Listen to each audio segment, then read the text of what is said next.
इसलिए अभी इनको दूध में से मक्खी की तरह से निकालना शुरू कर दिया है। क्यों नहीं गए हमारे मोदी जी की तरह ठोकते जाकर, जैसे हमने हमारे मोदी जी ने करके दिखाया। भ्रष्टाचारी की गिनती में इनकी आती है, टॉप से खानदान परिवार में पूरा भ्रष्टाचार का इस देश के अंदर भारत में इनका नाम आता है। कांग्रेस के सभी दावे फेल हो गए, 2 राज्य उनसे छिन गए, छत्तीसगढ़ और राजस्थान। बीजेपी की जीत का हीरो कौन रहा? मोदी जी मैजिक एक बार फिर से चला, या शिवराज सिंह का कामों पे मोहर लगी, या राजस्थान की परंपरा फिर से वही रही जो रहती थी कि एक बार बीजेपी एक बार कांग्रेस? देखिए, पहले तो आपको जीत की बधाई। हार जीत तो चलती रहती है, पर जिनका घमंडी है उनका घमंड टूट गया है। मैं ये कहना था, आपने कहा कौन हीरो रहा? मोदी जी का मैजिक चला और कार्यकर्ताओं का काम चला है। कार्यकर्ताओं ने जो एक जड़ी बनाई ना, अपने घर टू घर, door to door hard work किया है, ये जीत उन कार्यकर्ताओं को जाती है, उन महिलाओं को जाती है। इनको महिलाओं को सम्मान मिला है, उनको युवाओं को मिलती है जिनको स्किल, उनको जो रोज़गार, और जो युवा हैं आगे बढ़ने के लिए, उनको शिक्षा के लिए, उनको उनकी वो जाती मेहनत का काम आती है। तो ये जो कुल मिला जुला के भारतीय जनता पार्टी को ये सफलता मिली है, और जो घमंडी थे उनका घमंड चूर हुआ है। ये इसलिए हम इसका श्रेय जो हमारे देश के ऑलराउंडर प्रवक्ता हैं विदेश के और इंडिया के, उसको जाता है, मोदी जी को। ठीक है, और भी लोग हैं। सर, क्या नाम है आपका? नवनीत शर्मा। शर्मा जी, काफ़ी सुनते हैं हम आपको।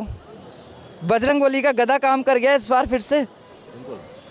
बिल्कुल कर गया, और ये उन लोगों के ऊपर गधा पड़ा है जो राम को काल्पनिक कहते थे, जो कहते थे राम का तो अस्तित्व कुछ नहीं है, राम जी तो धरती पे पैदा ही नहीं हुए, उनका तो अस्तित्व भी कुछ नहीं है।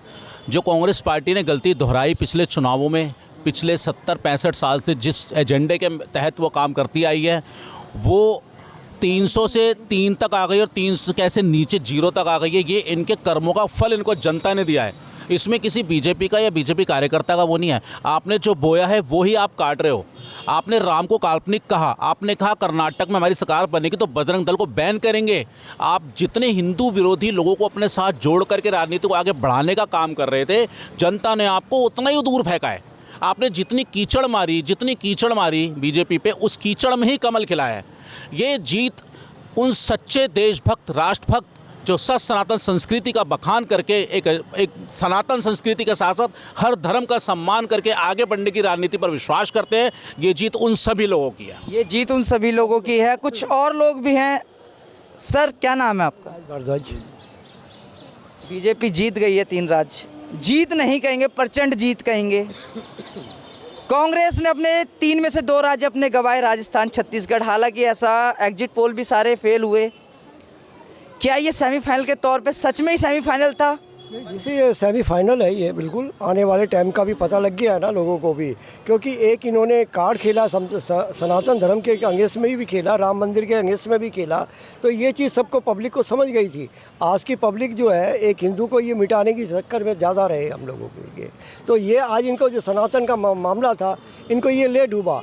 क्योंकि आज तो मंदिर में भी कई जगह काल्पनिक थे, ये कोर्ट के अंदर भी हुआ, और 23 वकील इन लोगों के खड़े करे और कौन से कमरे में, मतलब एक जो भगवान राम के प्रति हीन भावना जो रखी है इन लोगों को, ये लेके डूब गया इनको, और आने वाले टाइम में भी ये लेके नहीं चलेगा इनका भी है। क्योंकि अभी जो राम मंदिर बन गया है, और जो 22 तारीख को प्राण प्रतिष्ठा है, तो उसमें भी लोगों को पता लग रहा है कि आज हमारे सनातन धर्म में कितना एक इच्छा शक्ति एक प्रधानमंत्री ने दिखाई है। नहीं तो ये तो मौजूद मिटाना ही चाह रहे थे हम लोगों को।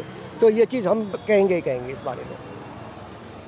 और लोग भी हैं, अलग अलग राय है सबकी। बीजेपी जीत गई, खुशी का माहौल है लोगों के अंदर। सर, क्या नाम है? पहले आपका नाम जानना चाहूँगा। मेरा नाम चोपड़ा है जी।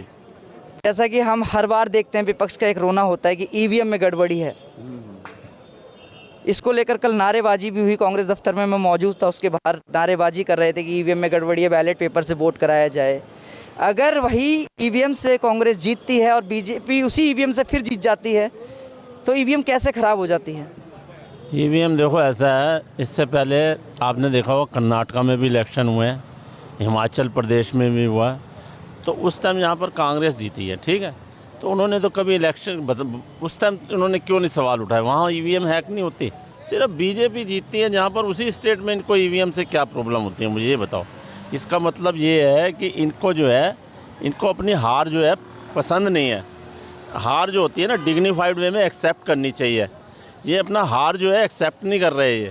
ये बस उसका जो सूपड़ा है उनके ऊपर फोड़ रहे हैं, बीजेपी के ऊपर। मतलब ये कह रहे हैं कि शायद इन्होंने मतलब बिना बात को मतलब वो कहते हैं ना कि उसको बनाना। मैं तो कह रहा हूँ कि जो बीजेपी जीती भी है ना, ये सब इंडिया ब्लॉक की वजह से जीती है, ठगबंधन की वजह से। क्योंकि इनकी है ना सनातनी की हाय लग गई है। ये सनातनी जो हाय है ना, सनातनियों की हाय लग गई है इनको। ये सनातनियों के बारे में जो बोलते थे, MK स्टालिन के लड़के ने जैसे बोला, हम सनातनियों को डेंगू और मलेरिया की तरह मतलब नष्ट नहीं करेंगे, हमेशा के लिए हटा देंगे।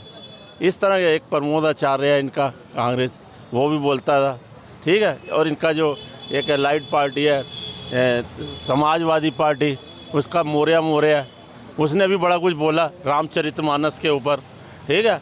और जो बिहार का एक शिक्षा मंत्री है, उसने भी बोला रामचरितमानस। भैया ये तो बिल्कुल है ना भेदभाव जो है ना फूट डालना पसंद करते हैं।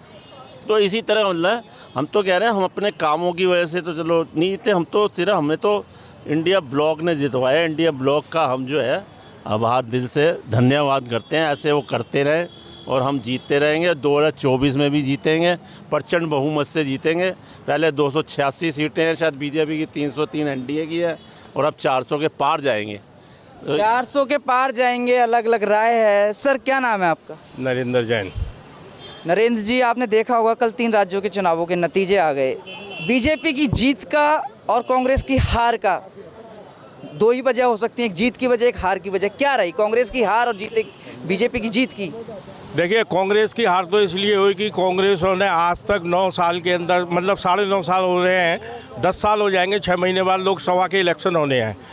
अब आप मेरे से अगर MP की बात करते हैं, MP में देखिए मध्य प्रदेश में कई फैक्टर हैं जिसकी वजह से बीजेपी जीती है। सबसे बड़ा वहाँ फैक्टर है नरेंद्र मोदी जी का, जो हमारे देश के प्रधानमंत्री हैं। नरेंद्र मोदी जी का एक ही नारा है, सबका साथ, सबका विकास, सबका विश्वास और सबका प्रयास।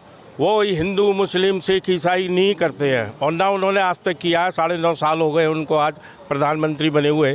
12 साल वो गुजरात के भी मुख्यमंत्री रह चुके हैं। तो इसलिए मोदी जी का फैक्टर चला। दूसरा, वहाँ पर शिवराज सिंह जी ने जो घोषणा की महिलाओं के लिए, लाडली बहना स्कीम जो चलाई, उसका असर हुआ। और बहनों का जो खासकर असर हुआ, उसकी वजह से वहाँ पर वोट प्रतिशत बढ़ा MP के अंदर। किसका? बीजेपी का। और उन्होंने भी कोई ऐसा काम नहीं किया, ना उन्होंने कोई भ्रष्टाचार किया। एक चीज़ और है, देश की जनता अब ये समझ गई है कि देश में भ्रष्टाचार बर्दाश्त नहीं है और किसी कीमत पे नहीं है, चाहे कोई भी जात का हो, किसी भी पात का हो। सिर्फ गरीब जात है और कोई नहीं है, किसान है, महिला है। ये मोदी जी का नारा है, ये 4 जातियां हैं। लाख कोशिश कर लो, आप जितनी भी जनगणना करानी है वो करा लो, कोई फैक्टर काम नहीं करेगा। देश की जनता चाहती है कि देश की तरक्की होनी चाहिए। देखिए, जो आपने देखा था पहले भी एक ममता के टाइम पे गठबंधन बना था, सक्सेस नहीं हुआ था। फिर इन्होंने दोबारा ये गठबंधन बनाया सब पार्टियों ने मिलकर, और इसमें नीतीश बढ़ चढ़ के इसके वो सर्वे पर बने हुए थे, बिहार के जो मुख्यमंत्री हैं। आप ये देखिए गठबंधन कहाँ गया, कहाँ इसकी हवा निकल गई। 6 तारीख को मीटिंग बुलाई तो है गठबंधन की, इंडिया गठबंधन की 6 दिसंबर को मीटिंग है परसों। देखो 6 दिसंबर को मीटिंग बुलाई है, चुनाव तो हो चुके हैं ना, उससे पहले मीटिंग कहाँ गई इनकी? सब नाराज हो गए। तो रहे वो तो हमारा लोकसभा के लिए है ना गठबंधन। देखिए, जब विधानसभा के लिए गठबंधन आपस में एक नहीं हो सके तो ये लोकसभा में क्या होंगे? उसमें तो बहुत ज़्यादा सबको ही प्रधानमंत्री बनना है, इनमें जो भी NDA के हैं, ये इंडिया के नाम से जो बनाया है इन्होंने ग्रुप। तो कहने का मकसद ये है कि ये जो हार का कारण एक सबसे बड़ा पतन का ये है कि आपसी फूट इनकी बहुत बड़ी थी। और दूसरी बात ये है सबसे कि ये लोगों ने कभी भी गरीब को और गरीब होने दिया। जब इनका जो सवाल था अडानी और अंबानी को लेके, ये इनके ऊपर वार कर गया कि लोग कहते थे जनता की तो करते नहीं बात, लोगों की जो युवा की रोजगार हो गया, जो गरीब जनता से गरीब जनता हो गया, आदिवासी लोग हो गए, हमारी सेनाओं के लिए कोई बात नहीं करते, उनका अपमान करते हैं ये। और उसके बाद कोई करा नहीं इन्होंने काम ऐसा जो धरती पे दिखाई दे अपने समय काल पे इनके, चाहे पीछे से अगर हम गिनवाएंगे तो लंबा हो जाएगा आपका इंटरव्यू। मैं ये कहना चाहता हूँ, ये सब कुछ मिला के जो इन्होंने कुकर्म किए थे, कुकर्म कहूँगा मैं इस बात को, देश का अगर इतना काम इन्होंने किया होता तो आज मोदी को ये संघर्ष नहीं करता। आज हमारा भारतवर्ष, नया भारतवर्ष और आगे तरक्की कर रहा होता, नए उसमें गया होता। ना तो कोई हाईवे की इनको प्रोग्राम थी, ना हॉस्पिटलों की इनको इच्छा थी, बस सिर्फ ये था अपना पैसा इकट्ठा करना, विदेशों को बैंक में डालना, विदेशों में प्रॉपर्टी लेना, मैन बनाना। तो सबसे बड़ा कारण हार का यही था भाई, इन्होंने जो मूलभूत सुविधाएं नहीं दी, लोगों के लिए काम नहीं किया, और सबसे बड़ा अपमान करना इन्होंने, जो देश के प्रधानमंत्री को अपमान करना, देश के माने गण लोगों का अपमान करना, ये सबसे बड़ी। कहाँ गए मेडल वाले, कहाँ चले गए? जो मेडल लेके सड़क पे मोमबत्ती लेके आ जाते थे, कहाँ गुम हो गए? बताइए आप। ये सब इसमें मौन है। आज आप कभी भी देखिए, जितने भी ये लोग हैं, ये सब मिल के अटैक करते हैं एक ही पार्टी को, उनको बोलने नहीं देने जाते, चाहे लोकसभा और राज्यसभा हो, चाहे कहीं प्रवक्ता के रूप में बैठे हों। तो ये सबसे बड़ी लोगों को लगा कि आप अपनी तो कहना चाहते हो, दूसरे की सुनना नहीं चाहते। ये भी एक प्रमुख कारण था हार का। और मैं एक पॉइंट इसमें और जोड़ रहा हूँ आप में, जिन्होंने अपने देश की चिंता ना करी हो, हमारा जो टाइम पे जो चाहे आपने सीट के लिए नेहरू जी ने जो जो समझौते किए, हमारा मानसरोवर हमारे पास होता, हमारा राम मंदिर कब का बन गया होता, जो पूर्वज लोग थे उनका हो गया था। और धर्म का इन्होंने जो अपमान किया, सनातन धर्मियों को इन्होंने विरोध किया। अगर जब महाराष्ट्र में साधु की हत्याएं हुई थी ना, अगर ये उस टाइम आवाज़ उठा देते, गलत थे, पर ये गठबंधन में इन्होंने आवाज़ नहीं उठाई। क्या कसूर था उन साधुओं का? और जब रामलीला मैदान में जब योगी और अपने रामदेव जी बैठे थे रात को, आधी रात को, किसने लाठी बरसाई थी? किसका राज्य था वो? ये क्या हिंदू पे राज करने आए थे या गुलामी अंग्रेजों का करने आए थे? गुलाम बनाना चाहते थे इसको, गुलामी था इनके कानून के हिसाब से। मैं ये कहना चाहता हूँ, आज जागरूक हो चुके हैं नीचे से लेकर ऊपर तक, युवा के, महिलाएं के, गरीब किसान और आदिवासी लोग, और ये समझ गए हम जातिवाद और किसी उसमें नहीं आना चाहते। मोदी के साथ चलेंगे तो विकास होगा, और विकास हो रहा है। यही सबसे मुख्य कारण था।